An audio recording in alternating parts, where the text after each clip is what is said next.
Today's youth need teachers, volunteers, and most of all, well, they need you. I'm Doug Edwards, and I'm going to be talking with real youth mentors and students to give you the knowledge you need to be the best youth worker possible. This is Youth Worker on Fire.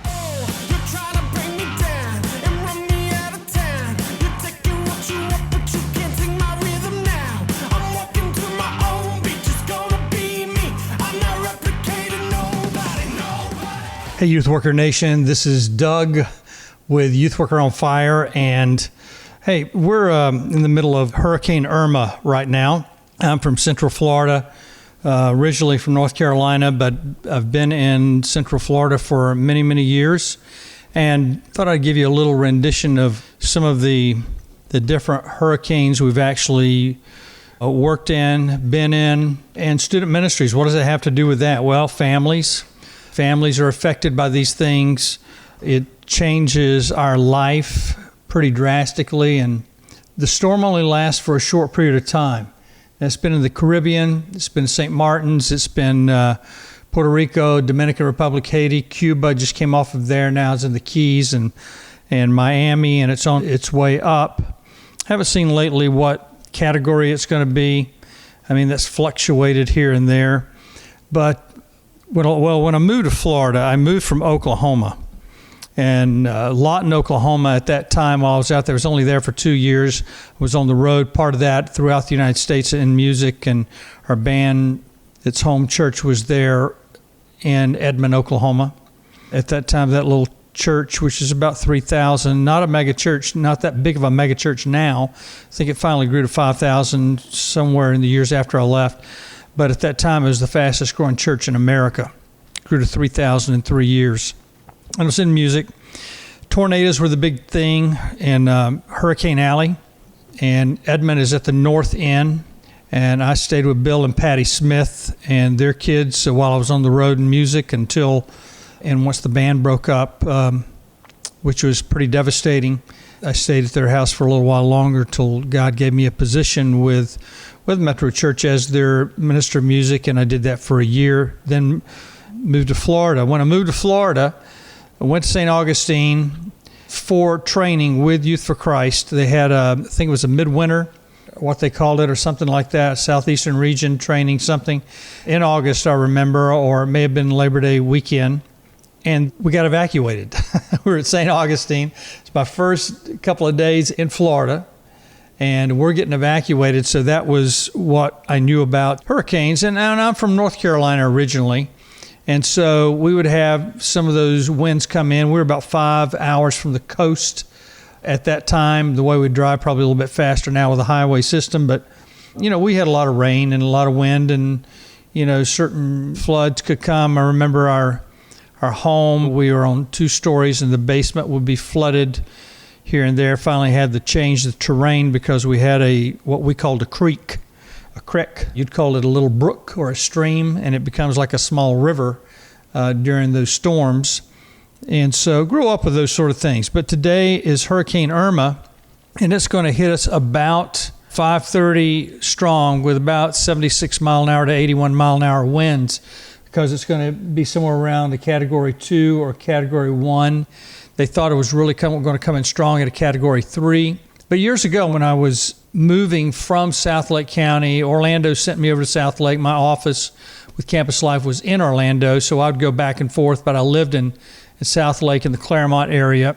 Shout out to the Pegs and the Preebies and the Hendersons and also the Langleys for all that they did to keep us afloat. There's many, many more.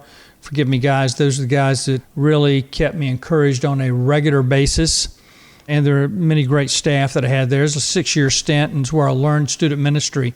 But I came up here, and it's up because it's North Lake County. All this is just right outside of Orlando. A few years later, a student who had asked Christ into his heart, his name was Jason. And Jason Maggis, I'm going to say your whole name, Jason, because I know you won't mind this part of your story because it was a great story. Came to know Christ through one of our ski trips. It was either his junior or senior year, and he said, came to my house, panicked after Hurricane Andrew hit South Florida. he said, listen, I'm from Miami. We got to do something for these people, you know. And I'm thinking, okay, in 2 or 3 months, maybe we can pull something together and we'll go do something like that. And I remember Jason coming to my house on a Thursday, and I think this had happened over the weekend or on a Monday or something like that. But I remember Thursday was my day off, and I hear this knock at the door. And Jason said, oh, what are you doing, man? You know, and he says, I hope you don't mind, but I just made an announcement at the school that you were going to take us Labor Day weekend, which is going to be in a week, to go help in Hurricane Andrew. I said, what? He said, yeah, I've got 25 people from the school already signed up. And of course, I wanted to go, oh man, you have had it, buddy. I'm going to take you out. No. But at that time, you know, I was gung-ho for a lot of things. I was still kind of shocked, how are we going to do this? And had a person I knew pretty well. I didn't know Kent all that well, but we knew each other enough and had mutual friends. He's youth pastor at Key Biscayne Presbyterian Church, which is right down where the storm was. Homestead was the worst part. But I called him up. I said, Kent, listen, one of my students has announced to the high school that we are coming down next weekend to help with Hurricane Andrew victims and what is happening there. And he says, man, I just went through the hurricane myself. Can you guys not wait a few weeks or whatever? And I said, well, whether you house us or not, we're coming because this thing's in motion. So we took about 25 from our church and about 25 or 30 from the high school, students, teachers, parents, and I know we had 55 total.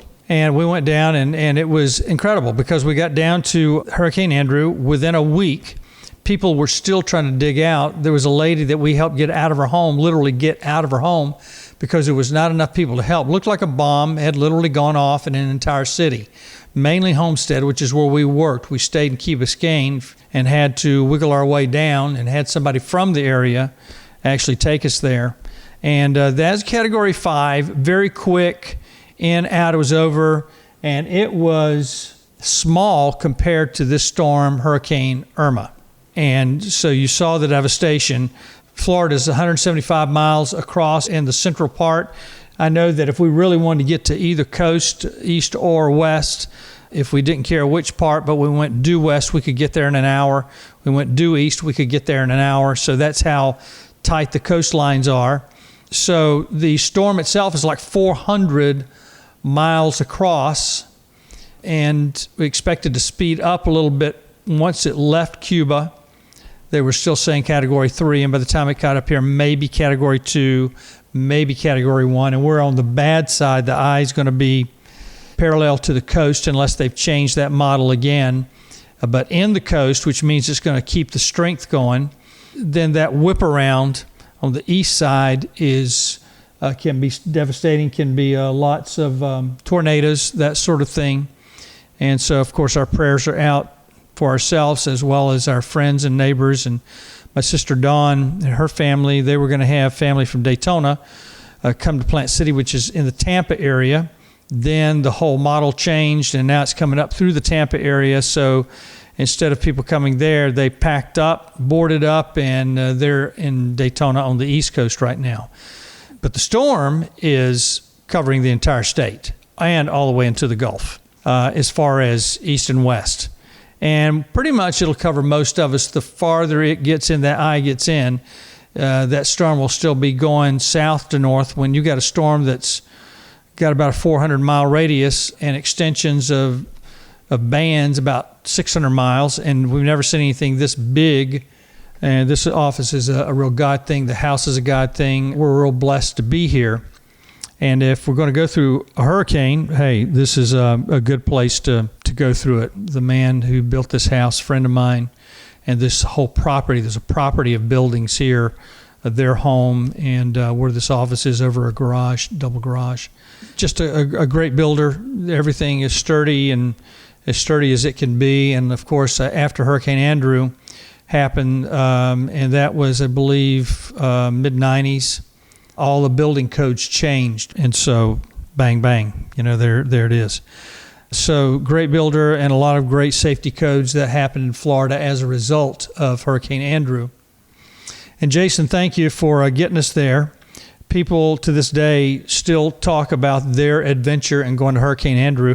There was a microwave tower, to give you an idea, a microwave tower, which was the big giant orange towers at that time. They were orange and white, all steel. The particular one in Homestead that we were around was on the ground, totally twisted and bent, and part of it broken to the ground. These things are concreted in. Pure steel. We stood in it. We have a picture. I don't know if I can find that in my archives here and put it on the video. I might. But today with Irma, right now we just got a little bit of rain. The winds have stopped for a few minutes, and another band will come through. But around 5:30, we should have pretty consistent winds. And there's going to be students out there with their families. There's going to be moms and dads trying to take care of their families during this time. One of my former students, April Jones, and her last name is Daughtery now, her husband Brian, 3 children. Her mom, Lynn Jones, lives down there now too, but been in contact with them before this storm happened because they were dealing with Harvey, and they were staying high and dry for a while. They said they're still doing okay, even after it passed through, but they're one of the few people out there, and I think that was a pure God sighting itself. I know their lives and know what they're about. And, it doesn't happen to everybody. There's some great people that some devastating things happen to and have happened to in this world. But that's where we're at. I won't be on this too long. So what do you do? What do you do with relief work? Number one, it may be that you're going to have a student like Jason that's going to come out of nowhere, and he's going to go, hey, where that last tragedy is where I'm from. I have friends, I have relatives there. What are you going to do about it?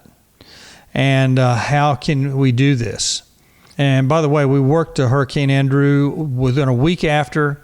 I don't know if I finished telling that story. There was one lady we got to because all the vegetation was ripped, torn, palm trees leaning up against houses, oak trees just gone, foliage gone, just all kinds of things like that. There's this one lady, we can't keep her out of my mind. Went to her house. I mean, the National Guard was down, everything, but they couldn't get to everybody. It was just too much. Literally cut the trees off of her house so that she could get out of her house. So it had been more than a week since the hurricane had happened.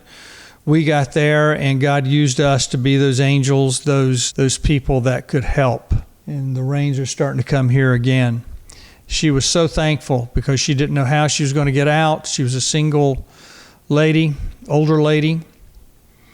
And there was story after story. One of the stories in Hurricane Andrew was just down the street from her. There was a palm tree leaning up against it, partially in it, in the house. And the guy said, he said, well, I was huddled with my children behind the couch. It was a block structure. And he said the winds were so loud, and they say it's like a freight train. He said that I was looking straight into the face of my children as I was holding them, and they were screaming as loud as they could scream, and I couldn't hear them. That's how loud a storm like this can be. And he said, and then the furniture started shaking and started rocking, and the lighter pieces literally raised up and started spinning around until the suction just took them right out the window, broke the windows, went out. So if you can imagine hundreds and hundreds of families going through that, because I don't think they evacuated fast enough, didn't evacuate because they had never seen anything like it. And once again, it was the same speed as what this hurricane was, except that one was not even, I think maybe about 25% the size of Hurricane Irma. So I won't be doing this for long, but what can you do? You can reach out to your students. If there's other storms around and you're not dealing with something like this, ask them to come together to pray corporately. Get them on FaceTime as a group.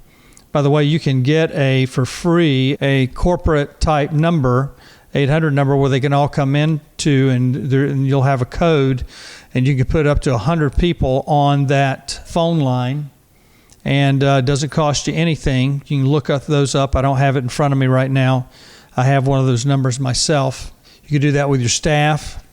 So if you're in the middle of storms, or if they're around the country and they want to be with you, and some of the people are there in your home or at your church. And the other thing is, if it's not too far from you, make sure you have great volunteer staff. And this is where you can take parents to, because parents love to have their children experience helping people in these situations.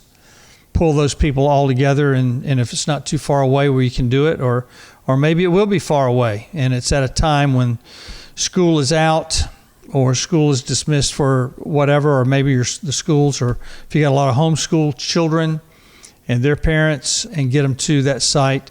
But make sure that you always go with an organization. We went willy-nilly, but I knew somebody in the area. If I didn't know anybody in Key Biscayne or someone in South Florida area to go stay with, I would have not have gone. I would have not have taken anyone down, because we would be going down blind. And now FEMA and different places, they don't even want you to come down until you've gone through them, organized, you're with the Red Cross, FEMA, Salvation Army, someone, that knows what they're doing. We even went back the next summer. Most things were cleaned up. It was amazing how much cleanup, but some people, for years were cleaning up. This is more than a decade later. I still meet people that go, oh yeah, we moved here because of Hurricane Andrew. When we were in South Florida, we were part of Hurricane Andrew, and we evacuated, and we never went back. So get your students together, get your families together, get your staff together, and pray. Put together care packages for families that you hear about, but always go through a friend who knows them personally, or through an organization. Samaritan's Purse. I heard somebody, in fact, the Chadwicks, who are pastors, he and his wife, up in Charlotte, North Carolina. I say up since we're down in Florida. They're helping through book sales of theirs, donating a lot of those funds to Hurricane Harvey, the Houston area. I was assured that they're probably going to be trying to do something else for Florida. And they're only one group, but they're a church of about 7,000. And these are great people, great people. In fact, Pastor Chadwick, he used to play basketball for Dean Smith with the University of North Carolina. Not the same years, but the same team that Michael Jordan, who was the famous basketball player with Chicago Bulls, played for. That's it for now with Hurricane Irma. Need to get downstairs and over to the next building and help my wife. We've got all the furniture in and everything, and we've checked on our relatives that are around and our neighbors. And was at my buddy Rick Hirsch. Let's talk about volunteers. Rick was with me at least 20 years and still a good friend, and went by his house after I went to work because I have another job too now. He was boarding up his windows, his doors. He had relatives coming in from Sarasota where it's going to hit pretty bad. He had his mom, his sisters over, and he and his wife are hosting them. Not that large of a house, but you know what? When you care about people, you love people, you make room. So, Youth Worker Nation, I hope this helps you with certain things in areas of tragedy, places you can deal and work with. If you listen to episode 62, DJ Verkuyk and I talk about his adventures locally as well as out of the state, out of the nation, where we had helped in those sort of circumstances before. Him as a student, me as a youth pastor, and in some cases with him as an adult, because several of our students, like himself, grew up to be very world conscious, and knowing that it's important to give back to your community and to take care of the widow and the orphan. So Youth Worker Nation, pick up the pieces. If you're in Florida, praying for you, and those of you who are not in Florida, that the storm has not hit, make sure you call down, get with someone. You can also call Campus Crusade, or it's called Crew now. Larry Stevens and Amanda Stevens with Crew, part of the national program, and they're here in Orlando. And ask for Larry at Crew or Campus Crusade for Christ, and ask them if there's places that you can go. Call Maury Buchanan or Jimmy Rivera at Mission Discovery. which is up in Nashville. There's 2 mission discoveries. One NASA did, but Maury and I talked, and NASA took their name because they already had the name Mission Discovery. So get with Mission Discovery, one of the safest groups. If they say it's safe for you to go, I trust those guys more than anyone else I've ever worked with or even seen or heard of. But there's some other good places. Make sure if you go with the church that you know that church has your safety at heart. They're not just gung-ho for the sake of being gung-ho. If you are ill, please do not go to help. You could end up causing more problems, endangering yourself as well. So there you go, Youth Worker Nation. I hope this has been some benefit to you. And there are other tasks. Oh, Meals on Wheels I was thinking of. Call those guys. And there's other organizations. Youth Worker Nation, button up the hatches if you're in Florida. And those of you who are not, pray for us and check this episode out and pass it on to your friends so they can pray. See you, Youth Worker Nation, next time.